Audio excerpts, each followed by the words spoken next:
What's the value of data analytics? How can brands best use it as a tool to respond to consumers? JP Kloppers is Chief Executive of BrandsEye. You did a survey of consumer-facing industries, JP Kloppers. Tell us about it. That's right. For the past month, we've just done an overview of which are the brands which are most loved by consumers in different industries, and which are the brands which are creating a lot of frustration for their consumer base. So maybe let's give us some of those insights, because there must be some interesting things that you've been able to extrapolate. Well, if we look at the overview slide of the whole industry, you'll see... And that will come up in a second. Yeah, there we go. Yeah, you'll see this is looking at the size and the sentiment of each of these industries.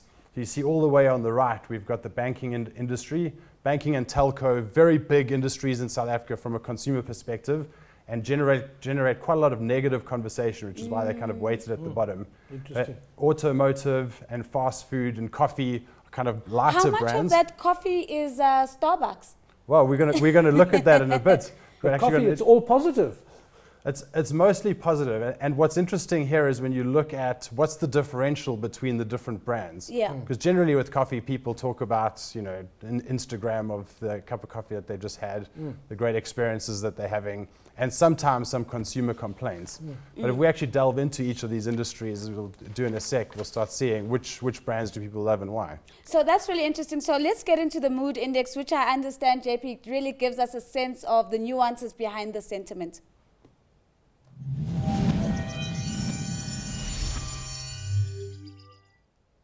So firstly, just explain to me what the mood index measures. I haven't been around the last one, I haven't been here, but JP will educate me. It's fine. So the mood index is looking at aggregate of sentiments across an industry. So we look at all consumers in South Africa talking about brands in SA, and then we use our technology to categorize that into what's positive and what's negative, and then look at the reasons why.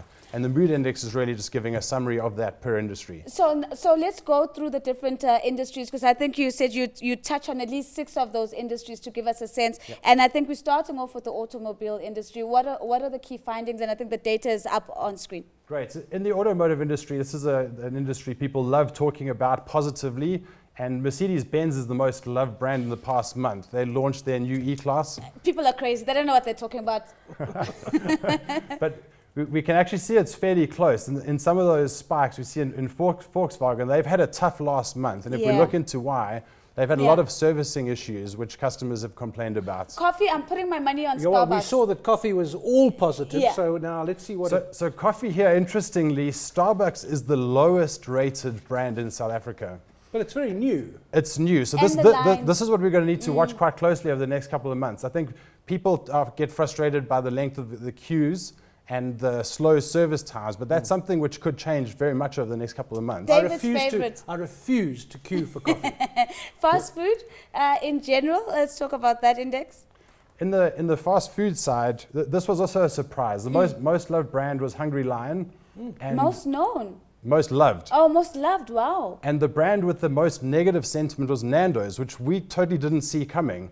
And what was interesting, and we see it in coffee and in food and in the retail, which we won't look at today, is just this increasing consumer pressure on their finances. And so most of the negative conversation around Nando's is really consumers saying your prices are high, and the biggest word which came through was, we want you to cut your prices. But you'd think that all of them would battle in the same way. Let's go on to insurance, because that's an area which is a grudge purchase. I mean, fast food isn't a grudge purchase. No. Insurance, you don't want it. Yeah. So insurance was a similar story, actually. We saw the most loved brand being Hollard, and they were most loved for 2 reasons. The one is that they resolve customer queries quickly, and the second really was around them interacting with the communities around them. So they had 2 big kind of sports events over the past month in Joburg.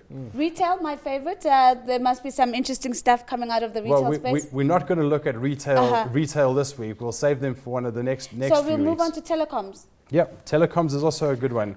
I think what we saw in telco is just this is a story of brands doing the basics well. Vodacom has the highest response rate to their customers and the shortest response time to their customers. But very few to choose from here. Yeah, and Telkom, they have a bad rap because they're competing against MTN, Cell C, and Vodacom, but they actually have a far more complex business dealing with fixed line business And so we've seen Telkom actually do fairly well over the past couple of years, just in moving the needle month by month, getting and better. they had fantastic results. I think it was the week before, so that's really interesting how that's converging. But consumers wouldn't respond to results, though. It's a consumer experience. Convergence. It's just convergence. Banking? Yeah. Well, I think in banking and as well as in telco, what we see is just the sense that the sentiment leads their decision. So how someone feels today often influences what they decide tomorrow. What was interesting in banking is the most loved brand was Capitec. And what we see here, you can see the difference between the red spike downwards and the blue spike upwards, is as a bank had a problem, in this case Standard Bank with their, the big scam in Japan that happened, is the Capitec customers jump onto those conversations and say, hey, you guys should switch to Capitec because their fees are low and Awesome. They can save you a lot of money. And that's interesting. That's kind of the holy grail for brands to reach. The other thing JP does is tells us about the trend tracker of the week.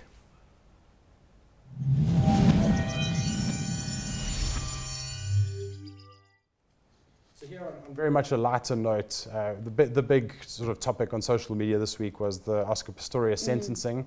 And what we found interesting in comparing it to the trial 2 years ago was just the marked difference in almost consumer fatigue about the topic. There was almost a 600% decrease in the numbers of consumers talking about Oscar And this Pistorius. is despite the fact that both sides really trying to appeal to emotion in terms of their arguments that they're putting forward.